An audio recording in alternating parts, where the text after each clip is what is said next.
자, 오늘은 지난 시간에 이어서 코딩 단계에서의 얘기인데, 오늘은 특히 UML 디자인과 코딩에 대한 얘기를 하도록 하겠습니다. 지난번에 배웠던 우리 코딩 단계에서의 몇 가지 주제를 배웠는데, 첫 번째는 코딩할 때 어떤 원리, 로드맵, 이 내용이 굉장히 중요해요. 코딩 작업은 뭐고, 코딩을 위해서 우리가 뭘 준비해야 되고, 그런 코딩 원리를 잘 알아두고요. 그리고 두 번째는 코딩 스타일을 배웠죠. 코딩 스타일이라는 게 뭡니까? 코딩 스타일. 코딩 표준 또는 코딩 컨벤션, 코딩 스타일 다 같은 얘기인데 무슨 얘기죠? 미리 코딩 스타일을 이렇게 하자고 서로 약속해 놓은 거죠. 그걸 우리 코딩 표준이라고 했죠. 내가 이 클래스에다가 거기 코딩 표준 예제를 올려놨는데 혹시 봤나요?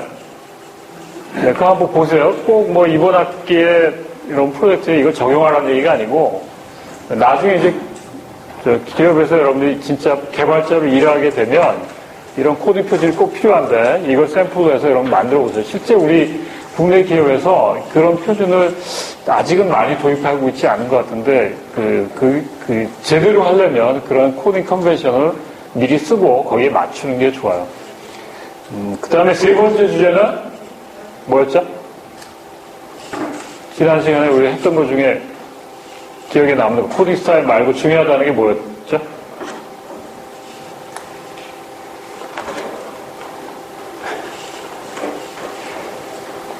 뭡니까? 이걸 잘 캐치하면 나중에 시험 볼 때 시간이 절약되는데, 코딩 단계에서 중요한 것 세 가지. 코딩 원리, 그 다음에 코딩 스타일, 그 다음에 리팩토링. 크게 얘기해. 아는 사람은 크게 얘기해봐. 그래야 내가 여러분들이 얼마만큼 소화했는지 내가 알 수 있잖아요. 리팩토링이라는 건 뭡니까? 리팩토링은 뭐예요? 리팩토링이 뭐예요? 아까 우리 저희 선배가 얘기했지만 이번 면접에서 이 학생이 개발자로 지원했는데 리팩토링이 뭐예요? 물어본다니까. 뭡니까, 리팩토링이? 여기가 연습이 되는 거야. 여기서 연습해서 나중에 자신있게 한번 얘기하면 여러분들 걸 더 확실하게 대답할 수 있잖아. 한번 짠 거에 대해서 거기에 어떤 개선점이 있는지, 그죠? 코드 스멜이 없는지, 좀 문제가 있는 부분이 없는지를 좀 체크해보고 그걸 개선해보는 거죠. 그죠? 나중에 시험 낼 때도 뭐 리팩토링에 대한 거 뭐 낼 수도 있고 코딩 스타일에 대한 거 예전에 보면 나온 문제들이 있는데 한번 잘 살펴보고 지난번에 했던 얘기는 중요한 게 그 세 가지입니다. 혹시 질문 있나요? 책을 보면서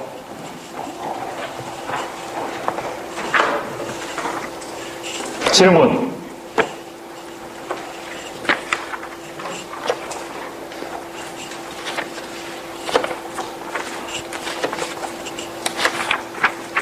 자, 그러면 UML 코딩으로 넘어갈게요.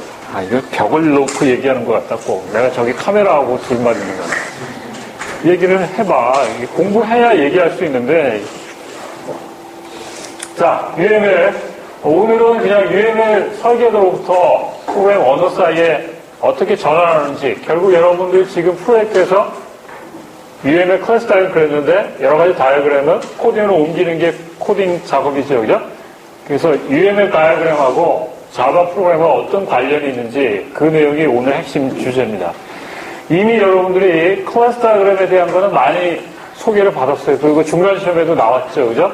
그래서 이 내용을 좀 빨리 지나가고 기말 시험에 나올 수 있는 가능성 있는 거는 요거야. 동적 다이어그램 중에 시퀀스 다이어그램이나 아니면 스테이트 다이어그램. 오늘 수업 시간에 다른 건 다 몰라도 상태 다이어그램에 나오는 것 중에 상태 다이어그램을 어떻게 코딩하는지 그거 내용은 100% 나올 테니까 꼭 좀 이해를 해두고 쉽지 않아요. 그러니까 잘 공부를 해두세요. 자, 여기 저 그림에 지금 여기 슬라이드가 다 클래스 다이어그램과 어떤 코드가 나오는데 그 사이에 어떤 관계 1대1 매핑을 좀 잘 알아두세요. 여기 있는 거 박스는 이건 뭐죠? 이게 클래스죠, 그죠? 클래스의 이건 뭡니까? 클래스의 이름이죠, 그죠? 그러면 클래스 쓰고 클래스 이름 쓰면 되고, 여기 있는 거는 뭐예요? 클래스의 데이터들이죠, 그죠? 그래서 그 클래스의 데이터들 쓰는데, 요게 타입이고, 네, 요건 프라이빗이고, 요건 이름이죠, 그죠? 순서가 좀 다르지만, 기계적으로 옮길 수 있겠죠, 그죠? 그 다음에 요거는 프로텍트고, 그 다음에 데이터 이름, 타입. 그 다음에 요거는 long 타입의 텍시 어트리뷰트라는 변수입니다, 그죠? 나머지 여기 밑에 있는 건 뭡니까? 메소드들이죠, 그죠? 그 메소드의 정의가 있는데, 그거는 여기 뭐 마찬가지로 public, 그 다음에 return type, 그 다음에 메소드 이름, 그 다음에 파라미터들이 쭉 나오는데, 결국은 메소드 안에 있는 바디의 코드는 아직 정해지지 않은 거죠, 그죠? 그러니까 코딩 단계에 이 내용을 우리가 코딩해서 집어넣으면 프로그램이 완성되겠죠, 그죠?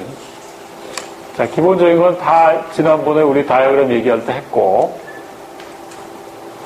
그 클래스 안에 있는 변수 중에 이렇게 언더라인 되어 있는 거, 또 함수 언더라인 되어 있는 거, 이거는 스태틱이라는 표현이죠, 그죠? 그래서 스태틱 정적인 변수는 뭐예요? 여기 스태틱이라고 선언하면 뭐죠? 이게 스태틱 아닌 거하고 차이는 뭐가 있나요? 스태틱이 있는 거는, 예, 그냥 전체 객체마다 생기는 게 아니고, 전 객체가 공유하는 그런 클래스 중에 어떤 하나의 변수죠, 그죠? 그 다음에 이 메소드도 스태틱으로 선언할 수 있는데, 이런 경우는 나중에 객체마다 이걸 부르는 게 아니라 이 클래스 이름으로 우리가 부르게 되죠, 그죠? 그래서 여기 있는 언더라인 같은 건 스태틱을 더 추가하면 되고,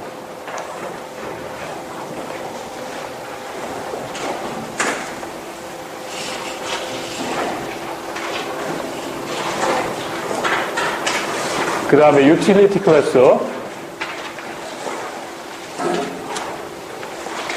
예, 유틸리티라고 이렇게 클래스 위에 이름 적힌 거는, 이거는 그 어떤 패키지 성격을 가지고 있는 거예요. 그러니까 이미 만들어진 어떤 패키지 안에 정의가 된다든지, 아니면 그야말로 어떤 라이브러리 같은 성격을 가진 건데, 이런 것들은 이제 뭐 다른 유틸리티에 있는 것들을 임포트 해가지고, 예를 들면 뭐 매스매티컬 라이브러리나 랜덤에 있는 그 패키지 안에 있는 것들을 갖다 쓴다는 얘기죠, 그죠? 여기 있는 것 중에 이제 뭐 다 똑같은데, 여기, 파이 값 같은 것들은 이거는 그냥 스태틱한 걸로 선언하는 게 맞죠, 그죠? 뭐 다 값이 똑같을 테니까 어떤 상수 같은 거는 스태틱으로 선언하는데, 그 중에 여기 final이라고 쓴 건 뭐죠, final? 자바에서 앞에 final이라고 붙이는 건 뭡니까? 여기 이 변수 앞에도 파이널 붙일 수 있고, 함수 안에도 파이널 붙일 수 있는데, 파이널은 뭐예요? 변수 앞에 붙이면 값을 고정시키는 거죠. 바꾸지 못하게. 그러니까 막 시큐어 프로그램 할 때 특히 이 파일 값은 변하지 않잖아요, 그죠?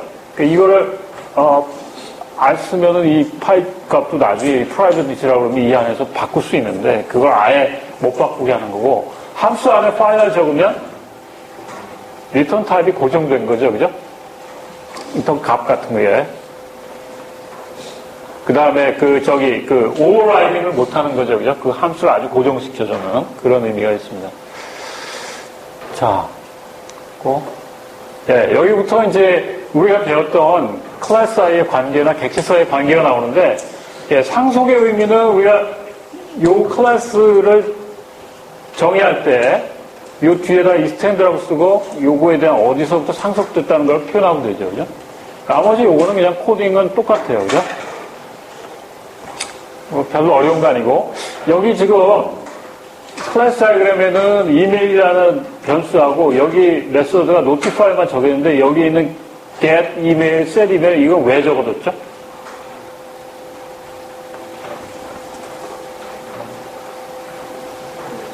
이건 어디서 나왔습니까? 여기 설계에 없는데.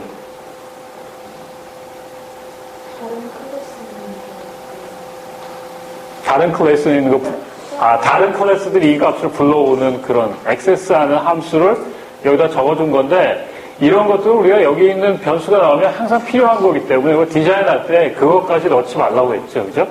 그래서 여기 지금 생략되어 있는 거지만 여기 있는 변수들에 대해서 get하고 set하는 함수, access하는 함수는 적어주는 게 좋겠죠. 그죠?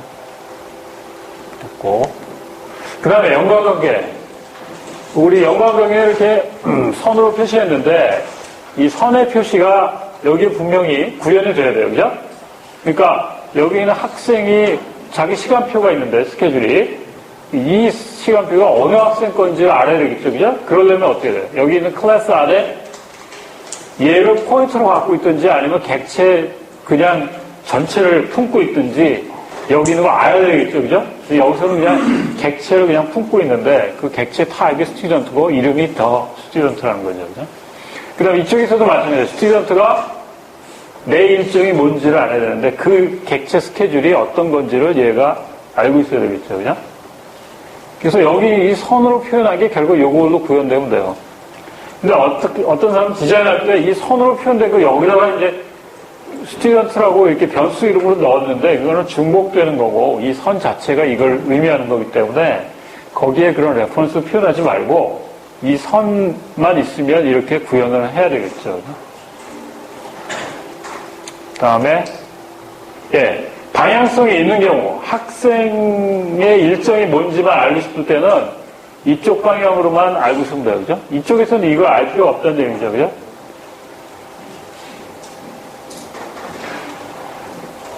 그 다음에 연관 중에 롤. 그 롤이라는 게 있었는데 우리가 두 객체 사이의 관계를 어떤 역할로 이렇게 지정해주는 건데 이게 뭐냐면 이 어떤 강좌가 있는데 그 강좌에 대해서 어떤 교수님이 가르치는지 그래서 요 롤네임을 써주면 나중에 코딩할 때 편해요. 이게 이제 어떻게 되냐면 여기 있는 코스 오퍼링에서 얘를 부를 때 요거는 타입이고 클래스는 타입이고 그 변수를 인스트럭터라고 롤네임을 쓰면 편하죠. 그죠? 그래서 이거를 안 해줘도 우리가 나중에 이제 다른 걸로 지어서 이 변수 이름을 집어넣어야 되는데 이 롤네임이 적혀 있으면 그 롤네임을 가지고 변수 이름을 쓰면 편하겠다는 얘기죠. 네, 그 다음에 연관에서 다중도가 있는 경우 그러니까 여기서 지금 일정이 4개까지가 어떤 강좌로 정해질 수 있는데 그걸 나타낸 거죠. 그래서 이쪽에서 여기 있는 이 객체를 레퍼런스 할 때 4개까지 여기는 지금 객체 어레이를 이용했는데 이 객체 어레이를 이용해서 코스 오퍼링 4개를 가질 수 있게 만든 거죠.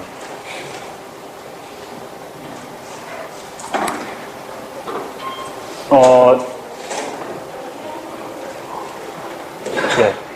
만약에 여기 지금 이거는 객체 어레이로 만들었는데 나는 객체 어레이로 구현하기 싫다. 예를 들어서 뭐 이거를 리스트 형태로 만들고 싶다. 그러면 가능하죠. 그죠? 그러니까 얘가 헤드 맨 처음에 있는 객체만 포인트하게 하고 나머지는 다 어떤 링크로 엮으면 되겠죠. 그죠? 그래서 뭐 다른 구현 방법도 가능한데 하여튼 그런 얘가 그 4개를 다 가서 불러올 수 있어야 되겠죠. 그죠? 자, 그 다음에 이거는 객체가 다른 타입의 객체하고 연관이 있는 게 아니라 같은 타입의 객체하고 연관되는 거예요. 그죠? 지금 예를 들면 우리 어떤 과목이 다른 과목의 선수 과목이다. 이거는 과목과 과목 사이의 관계죠. 그죠? 그러니까 여기 있는 것처럼 코스 안에 어떤 여기 프리레퀴시트라는 걸 이제 코스 벡터로 넣는데 그거에 자기 자신이라는 걸 얘기합니다. 그러니까 이 코스라는 그게 들어갈 수 있는 그런 벡터를 우리가 정의하면 되겠죠.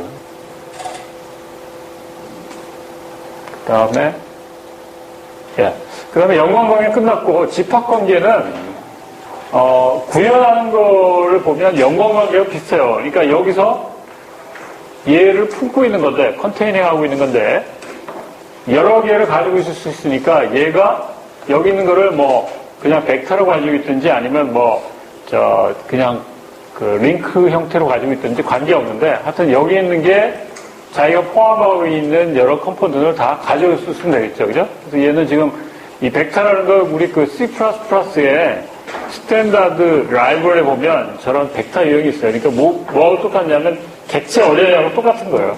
그 객체 어레이를 여기다 담아놓으면 여기 있는 스케줄이 들어갈 수 있습니다. 그다음 합성관계도 마찬가지죠. 그래서 이쪽에서 스튜던트라는 게 여기 있는 스케줄을 품고 있는데 그 스케줄이라는 거를 여러 개 가지고 있을 수 있는 그런 객체 어레이라든지 아니면 벡터 유형으로 가지고 있게 하면 되겠죠. 여기 지금 그 자바는 containment by value를 지원하지 않는다 그러는데 실제 우리가 자바 랭귀지 같은 경우에는 이거를 벡터를 할 때 이제 그거에 대한 레퍼런스만 가지고 있지 이 값 통째를 다 품고 있는 건 아니에요. 이건 뭐 랭귀지에 따라 좀 다르지만 하여튼 얘가 여기에 소속되어 있는 여러 개를 다 가져올 수 있게만 하면 되죠.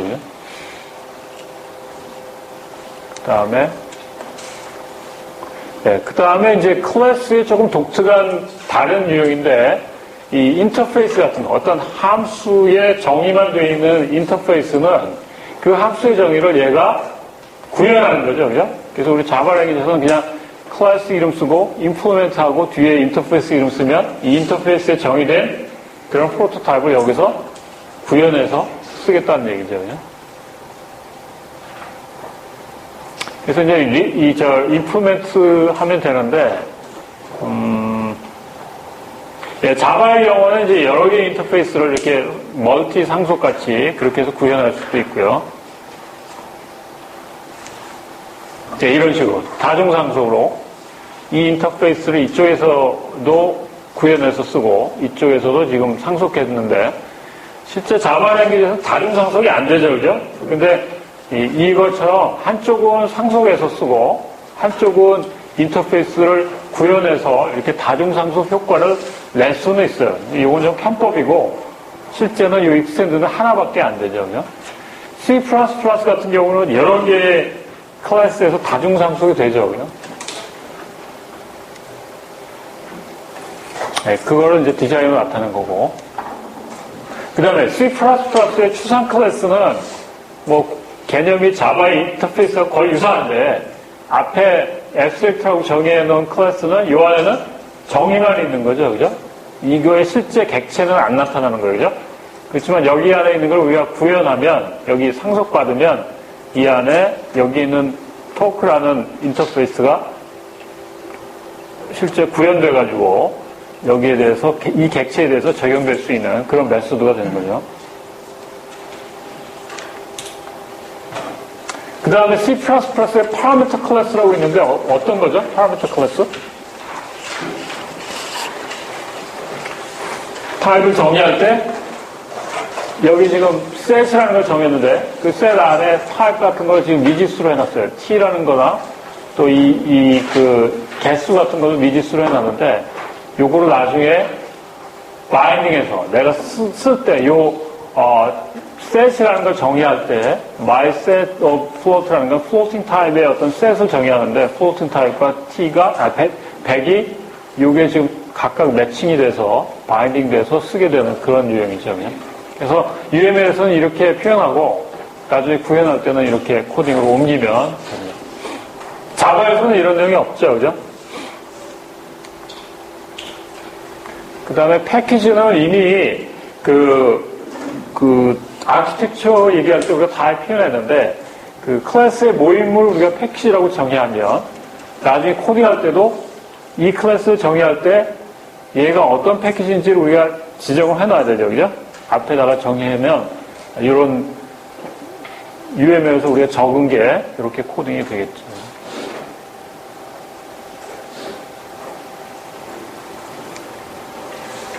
예, 그 다음에 여기 어떤 서브 시스템 안에 인터페이스를 나타낸 건데, 요 아이코스 카탈로그라는 요 심벌은 뭐냐면, 여기 있는 이 서브 시스템이 가지고 있는 인터페이스를 얘기해요. 그러니까 여기 있는 이 아이코스 카탈로그라는 게 어떤 메소드인데, 메소드들의 묶음인 인터페이스가 정의되어 있고, 그 정의된 게 이 안에서 이 인터페이스가 구현됐다는 걸 의미하죠.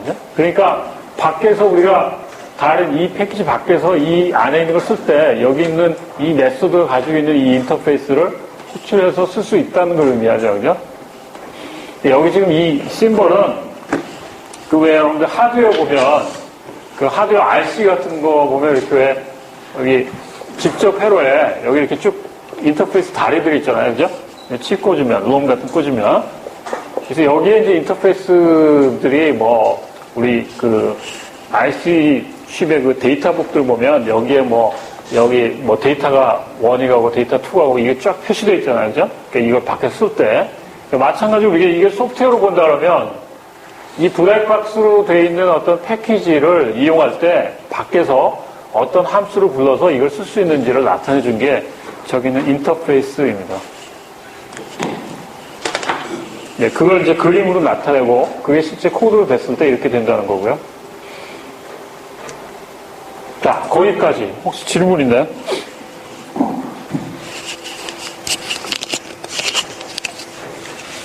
네. 아까 그 다중상속인 거 네. 원래는 안 되는데 상속으로 자바에서는 다중상속을 못 쓰죠. 그러니까 요거는 지금 그 다중상속 효과를 내는 방법인데 하나는 인터페이스에서 임플리멘트하고 하나는 제대로 상속을 받고 그러면 이 양쪽에 있는 내용이 이쪽에서 있는 것도 얘가 구현해서 쓸 수 있고 여기는 인터페이스 정연한 메소드도 얘가 구현해서 쓸 수 있으니까 양쪽에 상속 효과가 나는 거죠. 실제는 우리가 여기 있는 이게 한쪽은 익스텐드고 한쪽은 임플리멘트인데 두 개를 익스텐드 할 수는 없어요. 그죠? 자바에서. 근데 C++에서는 되죠. 여러 개의 클래스에서 상속받는 게 가능해요. 그러다가 이제 어떤 문제가 나냐면 양쪽에서 상속받을 때 어떤 충돌 현상 때문에 아마 자바에서는 저걸 랭귀지에서 금지하고 있는데 하여튼 그런 차이가 있습니다. 다른 질문 있나요, 혹시? 네, 많이 쓰이는 건 아닌데, 하여튼 그런 차이점이 있고. 자, 여태까지 한 거는 지난번에 우리 UML 다이어그램 할 때 꽤 많이 소개했던 거예요. 그리고, 중간 시험에서 일부, 터치가 됐고. 그래서, 이 뒷부분, 이 액티브 다이어그램하고 스테이트 다이어그램이 이번 시간에 강조하고 싶은 부분인데, 우선 액티브 다이어그램, 이건 굉장히 쉬워요. 예, 이거는 이제 어떤 메소드 안에서 수행되어야 될 어떤 액션들이 순서대로 표현된 건데, 액티브 다이어그램을 다시 한번 보면 이런 거죠. 이게 어떤 단위로 그려지냐면 어떤 클래스 안에 메소드 안에서 해야 될 일들이 이런 식으로 마치 플로우 차트처럼 작성이 돼요. 그러면 여기 있는 게 액션이고 이런 것들은 그냥 문장 하나로 또는 문장 여러 개로 이게 프로그램이 될 수 있거든요. 이거는 if 문장이고 이게 갈려가지고 이쪽에서 다시 조건을 물어보고 for 문장 돌고 이런 식이에요. 그래서 액티브 다이어그램은 이미 여러분들 알고 있는 플로우 차트하고 거의 유사하기 때문에 그 코딩하는 어떤 룰이 굉장히 간단해요. 이 액션 요게 이제 액션인데 이 액션은 어떤 메소드 호출이나 일반 어사이먼트로 바꿀 수 있고 제어 노드는 if then else로 바꾸서 병렬 노드 여기 지금 병렬 노드가 표현이 안 되어 있는데 병렬 노드는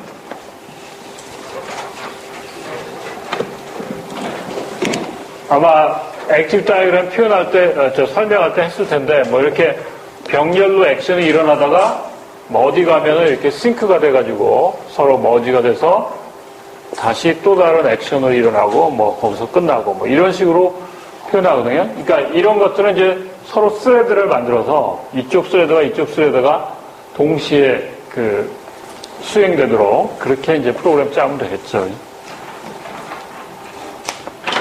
네, 그래서 액티브 다이어그램은 그렇게 어렵지 않은 거고 이게 이제 액티브 다이어그램 프로그램만 일부 이해인데 지금 이게 지금 어떤 액션이에요. 그죠?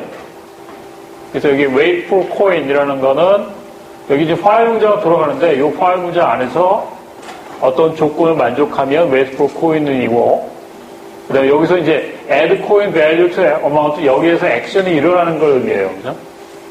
그다음에 여기 또 파일 문장이 또 하나 있는데 이 파일 문장 안에서 이런 조건이 만족되면 여기 안에 있는 액션을 하고 그다음에 조건이 만족되지 않으면 다른 데로 가고 이런 얘기입니다. 이거는 내용이 어떤 거냐면, 왜 우리 자판기의 상태를 우리가 잘 보면, 맨 처음에 돈이 하나도 안 들어가 있는데, 돈이 들어올 때까지 계속 코인을 받죠, 그죠? 그러다가, 코인이 충분히 들어오면, 사고 싶은 그 음료수가 있으면, 그 음료수를 셀렉트 하게 하는 거죠, 그죠? 그래서 셀렉트 안 돼 있으면 계속 셀렉트를 받고, 셀렉트가 됐으면, 여기서 이제 셀렉트가 됐으면, 거기에 해당되는 거를 이제, 뱉어내면 되는데, 거기에 이제 그 잔돈 같은 게 있어요, 그죠? 만약 잔돈이 있으면 그거와 같이 주는 거고, 이 부분은 중간에 만약에 바뀌어서 동전 넣다가 내가 물건 안 사겠다. 그러면 반환 버튼 누르잖아요, 그죠? 그래서 그 반환 버튼 누르는 부분이 여기 있는 거예요. 여기 그러니까 병렬로 처리한 거는, 잔돈을 계산해서 내주는 부분하고, 음료수를 내주는 부분이 뭐 관계가 없으니까 양쪽을 지금 병렬로 스레드로 디자인한 겁니다. 자, 이게 액티브 다이어그램의 구현인데, 뭐 별로 어려운 거 없어요, 그죠? 그러니까 플로우 차트라고 똑같이 생각하면 돼요. 자, 거기까지 혹시 질문 있나요?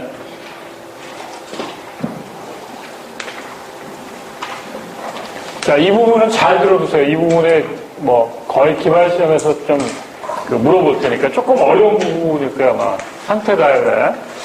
이게 왜 중요하고 어려우냐면, 이 중에 이제 나중에 인베디드 시스템 쪽에 갈 친구들, 뭐 삼성전자, LG전자, 또 뭐 그 외에 제조업에서 쓰는 그런 컨트롤 쪽에 관련되는 프로그램 짤 때는 이 스테이트 다이어그램이 대부분 디자인을 그걸로 하고 그 스테이트 다이어그램에 표현된 걸 그대로 우리가 프로그램 하거든요.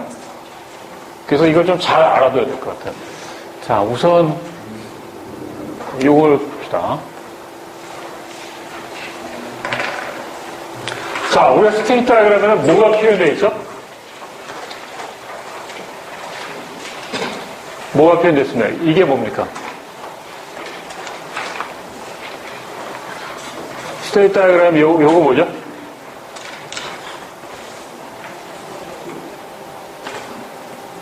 이게 상태적이요. 그리고 요거 화살표는 뭐예요? 왜 컴파일러 시간에 여러분들 이 스테이트 다이어그램 많이 그리잖아. 오토마타 같은 거. 뭐예요? 요거는. 이번에 우리 프로젝트에서는 안 그려봤는데 요거 뭐죠? 지난번에 스테이트와 스테이트고 요 스테이트 사이에 이 화살표는 뭘 의미합니까?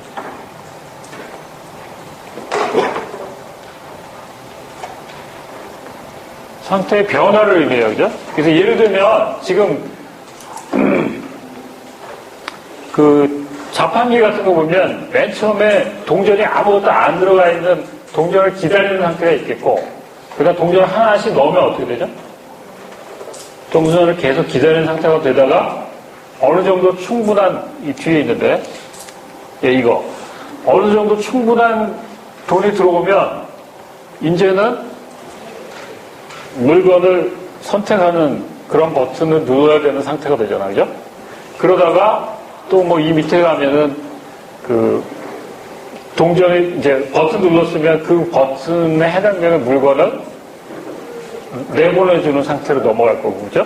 그 다음에 또 뭐 동전이 충분히 들어가서 잔돈을 내줘야 될 상태가 된다면 또 그 상태로 넘어가겠죠, 그죠? 그래서 그거를 나타내 준 건데, 여기 있는 이 스테이트 다이어그램은 일반적으로 여기 있는 이 상태 변화를 나타내 주는 게 요 객체에 소속되어 있는 메소드가 됩니다. 그러니까 예를 들면 지금 여기 있는 전체 객체가 밴딩 머신이라는 객체라고 해요. 그럼 밴딩 머신이 동전을 기다리는 상태, 동전이 충분히 들어온 상태, 그 다음에 음료수를 선택해서 내보내주는 상태, 뭐 잔돈을 계산하는 상태, 뭐 이렇게 여러 상태가 있겠죠, 그죠? 그럼 그 상태의 변화를 일으켜주는 게 뭐냐? 이게 바로 메소드로 구현돼야 된다는 거죠, 그죠? 그래서 여기 있는 이 이벤트 N이 이제 구현되는데, 이 이벤트가 일어날 조건이 뒤에 가드 컨디션으로 있는 거예요, 그죠? 그러면 이 코드 안에서 우선은 뭘 체크해야 되냐면, 얘가 이 이벤트가 일어날 때 이 전 상태가 현재 상태가 스테이트 K에 있는지 요게 지금 체크하는 거죠, 그죠? 요게. 그리고 지금 상태가 스테이트 K면 그 다음에 요 가드를 체크해요. 가드 조건이 만족되면 그 다음에는 어떤 일을 해야 되겠죠, 그죠? 요거 순서는 좀 바꿔도 되는데 요거는 먼저 일을 하고 그 다음에 스테이트 K에서 여기 지금 그림이 스테이트 M이거든요, 요게 스테이트 M인데 요 스테이트 M 다음 센터를 바꿔주는 코드가 분명히 들어가야 돼요. 그 다음에 여기 스테이트 V가 있는데 이건 뭘까요? 스테이트 V.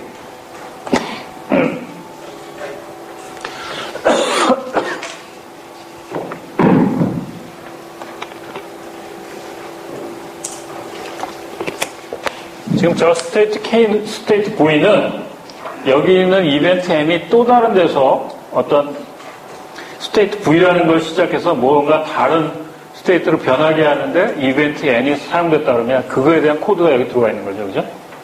그러니까 한 메소드가 여기도 나올 수 있고 다른 데도 또 나올 수 있는데 그거는 다 모아가지고 한 메소드 안에 코딩을 해야 되겠죠, 그죠? 자, 우선 밴딩 머신 컨트롤이 상태를 가지고 있어요. 이 상태가 바로 뭐냐면 웨이팅 코인, 웨이트 셀렉션. 아까 여기가 웨이팅 코인이었고 이거 웨이팅 코인이었고 여기 웨이팅 셀렉션이 있고 뭐 이러는데 그 나올 수 있는 이 스테이트 다이그램에 나올 수 있는 모든 상태를 다 파악해서 그 동그라미로 그려진 상태가 5개라고 그러면 5개를 다 이 스테이트 값으로 가질 수 있는 건데 여기서는 지금 상수선을 해가지고 여기는 이 스테이트 값이 1, 2, 3, 4, 5가 될 수 있는 거죠. 네, 여기가 지금 처음에 스테이트 다이그램에서 처음에 이니셜라이즈해서 첫 상태로 가기 전에 처음에 밴딩 머신 컨트롤이라는 객체를 만들면 이 컨스트럭터를 부를 때 여기 있는 이 처음에 초기 값을 지정하는 부분이 여기 코드에 있어야 되겠죠. 그죠? 그러니까 아무것도 안 들었으니까 현재 잔고는 얼마예요? 0이고 그 다음 밴딩 머신의 상태는 지금 웨이팅 코인 그 잔돈을 기다리고 있는 상태고 그 다음에 뭐 가격은 지금 뭐 아직 뭐 없는 거죠. 그죠?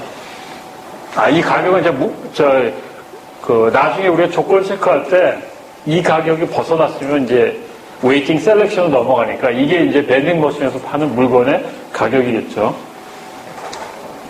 그래서 이 밴딩 머신은 한 가지 종류만 판다고 생각해요. 뭐 콜라라든지 음료수는 한 가지만 파는 경우에 이렇게 되고 만약 여러 가지를 판다 그러면 이게 여기는 스테이트 다이그램 달라져야 됩니다.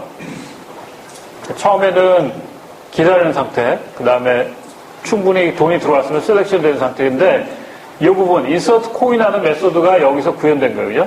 그래서 처음에 웨이팅 코인 상태에 있냐 물어보고 동전이 들어온 걸 계속 어마운트에다 집어넣고 만약에 충분한 돈이 들어왔으면 그러면 이 상태로 바꿔야 되겠죠. 그죠? 그렇지 않으면 어떻게 돼요? 그렇지 않으면 여기서 계속 돌아가야 되니까 다시 아마 그냥 이 웨이팅 코인 상태로 그냥 남아있을 거예요. 그죠?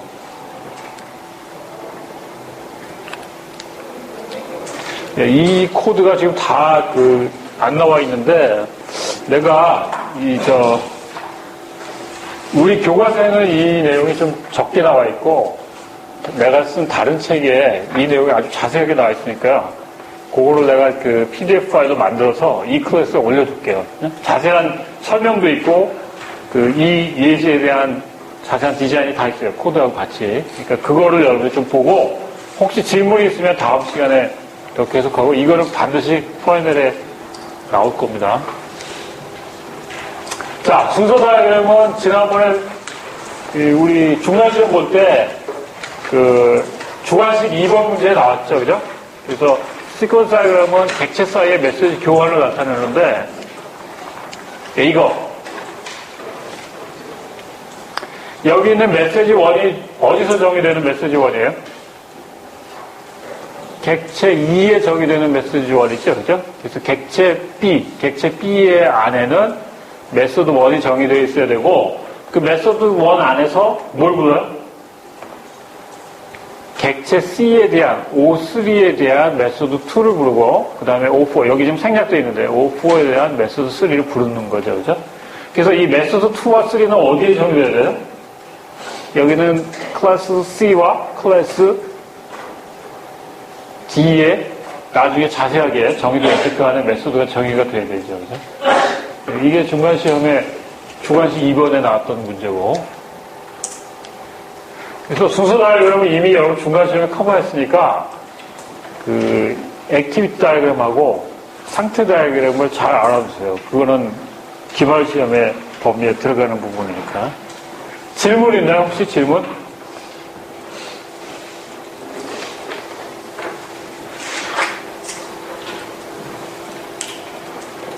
자, 그러면 UML과 코딩은 이걸로 마치겠습니다.